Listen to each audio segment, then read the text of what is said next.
नमस्कार, hot topic में आपका स्वागत है। मैं हूं अखिलेश शर्मा। आज सबसे पहले बात करते हैं किसान आंदोलन से जुड़ी 5 अहम बिंदुओं की। 6 फरवरी को यानी शनिवार को किसान देश भर में चक्का जाम करेंगे। ये कुछ घंटों के लिए किया जाएगा।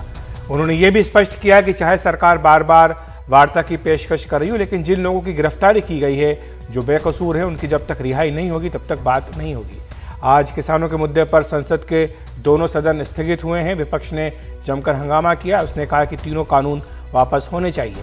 वहीं उधर राकेश टिकैत ने कहा कि जब तक कानून वापस नहीं होंगे तब तक किसानों की घर वापसी नहीं होगी। और आपको यही बताएं कि दिल्ली की जो तीनों बॉर्डर है, वहां पर दिल्ली पुलिस की ओर से जबरदस्त किलेबंदी की जा रही है।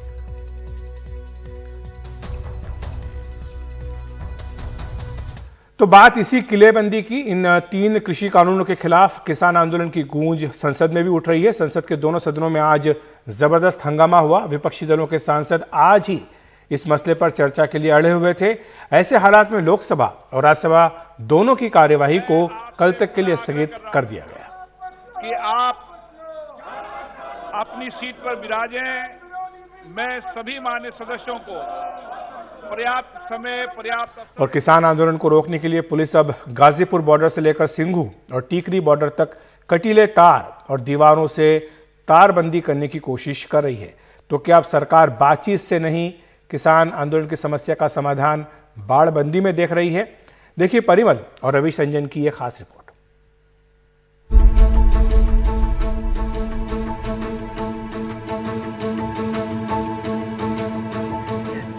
पहली तस्वीर टीकरी बॉर्डर की और दूसरी गाजीपुर बॉर्डर की। दिल्ली के 2 अलग छोरों पर किसानों को रोकने का पैटर्न एक है।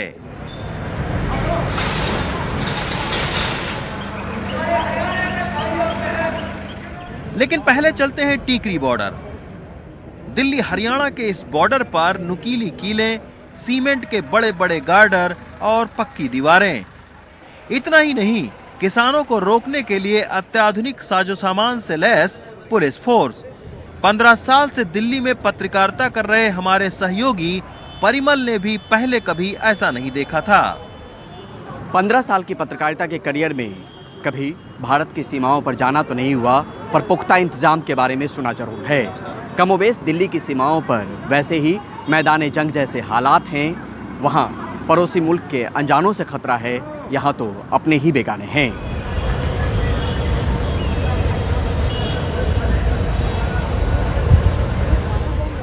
हम अब चलते हैं दिल्ली के उत्तर प्रदेश के गाजीपुर बॉर्डर पर। यहाँ भी सड़क पर नुकीले कीलों से लेकर कटीले तारों तक को बिछा दिया गया है। लेकिन जाने वालों को भला कौन रोक पाया है?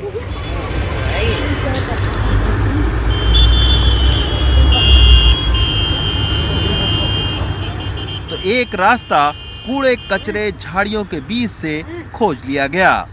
हमने भी उसी रास्ते से दिल्ली से गाजियाबाद पहुंचने की कोशिश की।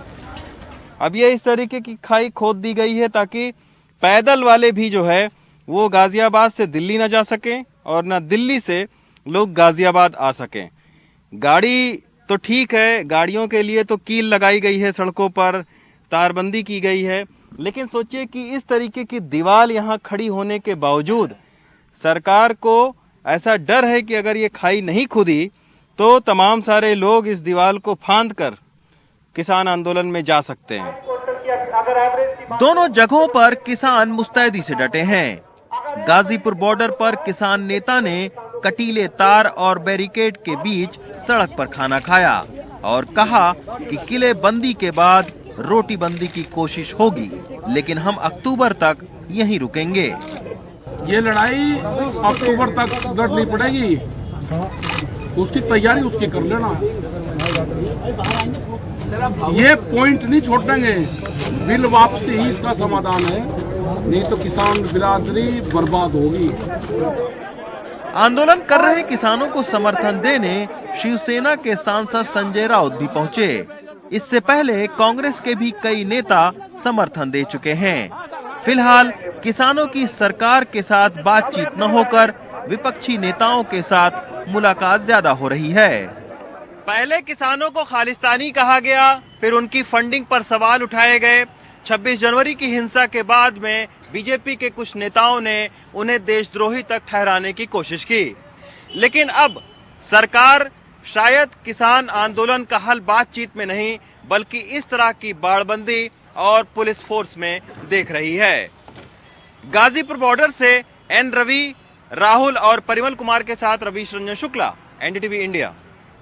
और स्वतंत्र पत्रकार मनदीप पुनिया को दिल्ली की रोहिणी कोर्ट से जमानत मिली है। कोर्ट ने 25,000 रुपए के निजी मुचलके पर उन्हें जमानत देने का फैसला किया। मनदीप पुनिया को दिल्ली पुलिस ने 31 जनवरी को सिंघू बॉर्डर से गिरफ्तार किया था। उन पर पुलिस से बदसलूकी करने और प्रदर्शनकारियों को भड़काने का आरोप लगा था। बिना किसी को बताए, बिना घर में बिना किसी को बताए किसी भी परिवार के आदमी को इस तरह से फ्रस्ट्रेट, इस तरह से सफ़र ना होना पड़े कि उसके घर का आदमी, उसके घर का बच्चा कहाँ पे है। अब कुछ राजनीतिक खबरों को ले लेते हैं। बीजेपी सूत्रों के मुताबिक बिहार में मंत्रिमंडल विस्तार जल्दी ही होगा। मंत्रियों की संख्या और मंत्रालय को लेकर सरकार गठन के समय ही बीजेपी और जेडीयू के बीच सहमति बन चुकी थी।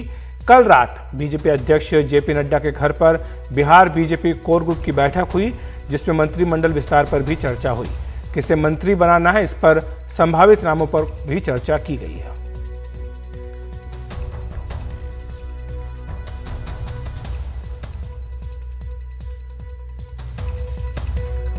मंत्रिमंडल का विस्तार लंबित है तो उस प्रकार की भी चर्चाएं होती है, लेकिन यह राष्ट्रीय नेतृत्व और कहा जा रहा है कि बीजेपी नहीं, अब कोई विलंब नहीं है। अब मेरी ओर से कोई विलंब नहीं। दिल्ली में मेरी ओर से कोई हमारे पार्टी की ओर से अब कोई विलंब नहीं है। मतलब माना जाए कि कल फाइनल हो चुका नाम? नहीं, वो आधिकारिक रूप से तो हम इस पर कोई टिप्पणी नहीं करेंगे, लेकिन हम इतना कह सकते हैं कि अब माननीय मुख्यमंत्री जी शीघ्र मंत्रिमंडल का विस्तार करेंगे। महाराष्ट्र के यवतमाल में आशा वर्कर और कुछ अधिकारियों की लापरवाही का असर 12 बच्चों को झेलना पड़ा है। आशा वर्कर ने इन बच्चों को पोलियो डोज की जगह सैनिटाइजर पिला दिया, जिसके बाद इन बच्चों को अस्पताल में भर्ती किया गया। प्रशासन ने दोषियों को सस्पेंड कर दिया है। महाराष्ट्र के यवतमाल जिले के एक प्राइमरी हेल्थ केयर सेंटर में रविवार को पोलियो का टीका लगाने पहुंचे कुछ बच्चों को प्रशासन के अधिकारियों ने लापरवाही के चलते पोलियो की जगह सैनिटाइजर पिला दिया। कुछ घंटों के बाद बच्चों की तबीयत खराब हो गई। परिवार वालों ने बताया कि बच्चों को उल्टी की शिकायत होने लगी, जिसके बाद बच्चों को आनंद फानंद में अस्पताल में भर्ती करवाया गया। लस देण्याच्या सॅनिटायझर पाजलं मुलांना, तिथून उलट्या। बच्चों को पोलियो की टीके की जगह सैनिटाइजर पिला दिया, जिसके बाद बच्चों की तबीयत खराब हुई। मेरे दोनों बच्चे लगातार उल्टी करने लगे, जिसके बाद रात 9:30 बजे उन्हें अस्पताल में भर्ती करवाया गया। बच्चों की तबीयत जहां अब बेहतर है, तो वहीं प्रशासन के इस लापरवाही पर भी सवाल उठने लगे हैं। राज्य मंत्री बच्चू कडू ने पहले ट्वीट कर दोषियों पर कार्रवाई करने की बात कही, तो वहीं स्वास्थ्य मंत्री ने दोषियों को सस्पेंड करने का ऐलान किया। जो आशा वर्कर है, वहाँ की जो आंगनवाड़ी कार्यकर्ती है, उन दोनों को भी सस्पेंड इमीडिएटली किया गया है सीओ लेवल पे, लेकिन उनको टर्मिनेट करने की भी जरूरत है। जिन लोगों के पास परिवार वाले अपने स्वास्थ्य को बेहतर करने जाते हैं, अगर उन्हें सैनिटाइजर और पोलियो के बीच में अंतर नहीं पता, तो एक सवाल उठता है कि आखिर ये लोगों को इतनी बड़ी जिम्मेदारी कैसे दी गई। साथ ही एक सवाल ये भी उठता है कि क्या इसे केवल लापरवाही माना जाना चाहिए। यवतमाल से प्रसाद नायगांवकर के साथ मुंबई से सोहित मिश्रा, एनडीटीवी इंडिया।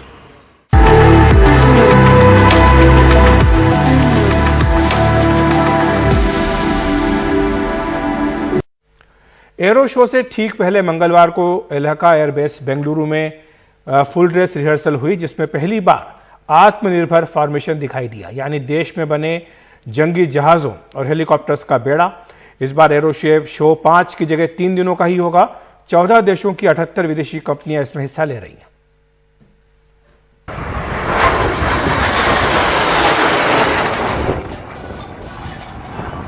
देश में बने लड़ाकू जहाजों और हेलीकॉप्टरों का बेड़ा।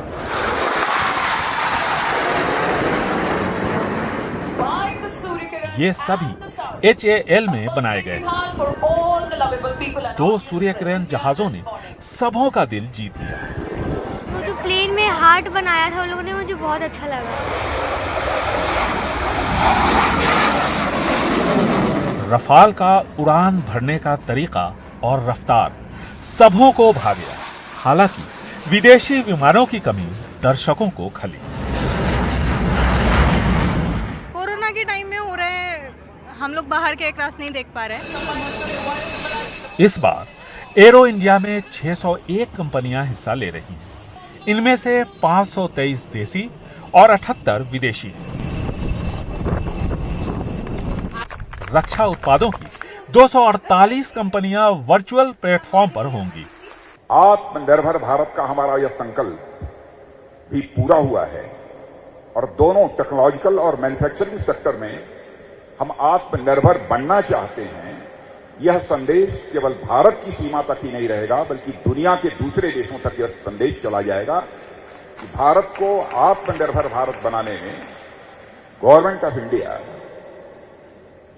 बहुत ही गंभीर है। कोरोना संक्रमण काल में होने वाला ये पहला एरो शो है। दुनिया के कई देशों ने बड़े कार्यक्रम रद्द कर दिए कोरोना की वजह से, लेकिन रक्षा मंत्रालय ने ठाना और इसे कर दिखाया। एयरफोर्स स्टेशन यलहंका बेंगलुरु से कैमरामैन कुमार के साथ निहाल किदवई, एनडीटीवी इंडिया। जैसे जैसे वैलेंटाइन डे नजदीक आ रहा है, ऑनलाइन गिफ्ट कार्ड और दूसरे लुभावन ऑफरों के लिंक एसएमएस, व्हाट्सएप और ईमेल के जरिए आने शुरू हो गए हैं, लेकिन इसमें कई खतरे भी हैं। मुंबई से सुनील सिंह की खास रिपोर्ट। सोशल मीडिया पर तेजी से वायरल हो रहे इस वैलेंटाइन डे ऑफर से सावधान। इस लिंक पर क्लिक करने से ताज होटल में 7 दिन मुफ्त में ठहरने का मौका तो नहीं मिलेगा, लेकिन आपका मोबाइल फोन हैक होकर बैंक अकाउंट जरूर खाली हो सकता है। खुद ताज होटल ने ट्वीट कर और मुंबई साइबर पुलिस को शिकायत कर इसे फर्जी बताया है। वैलेंटाइन डे के लिए साइबर फ्रॉडस्टर्स ज़्यादा एक्टिव हुए हैं और उन्होंने कई लिंक्स भेज के ऑफर्स दिलाना शुरू किया है। ये सब ऑफर्स फ्रॉड है। अभी ताज होटल ने भी इसके बारे में ट्वीट करके उसका क्लियर किया है कि ऐसी कौन सी भी ऑफर उन्होंने नहीं दी। सोशल मीडिया पर टाटा का ही एक और ऑफर घूम रहा है, जिसमें पूछे गए सवाल का सही जवाब देने पर मोबाइल फोन इनाम में मिलने की बात लिखी है।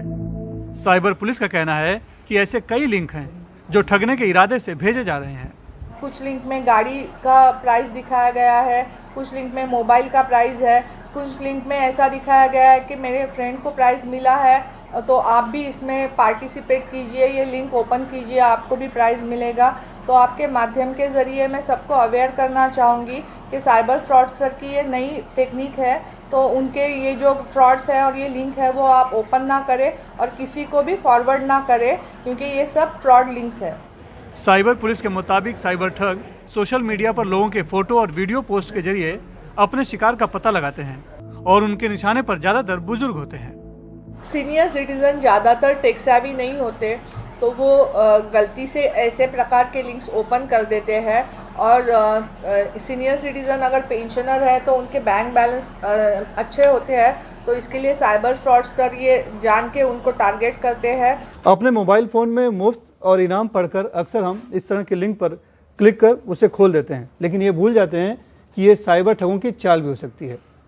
जब भी हम इस तरह के लिंक पर क्लिक करते हैं तो लिंक खुलते ही मोबाइल फोन में दर्ज सूचनाएं और बैंक अकाउंट की जानकारी साइबर ठगों तक पहुंच जाती है और वो बैंक अकाउंट खाली कर देते हैं।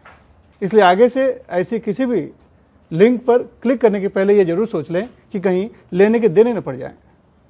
मुंबई से कैमरामैन अशोक महाटी के साथ सुनील सिंह, एनडीटीवी इंडिया के लिए।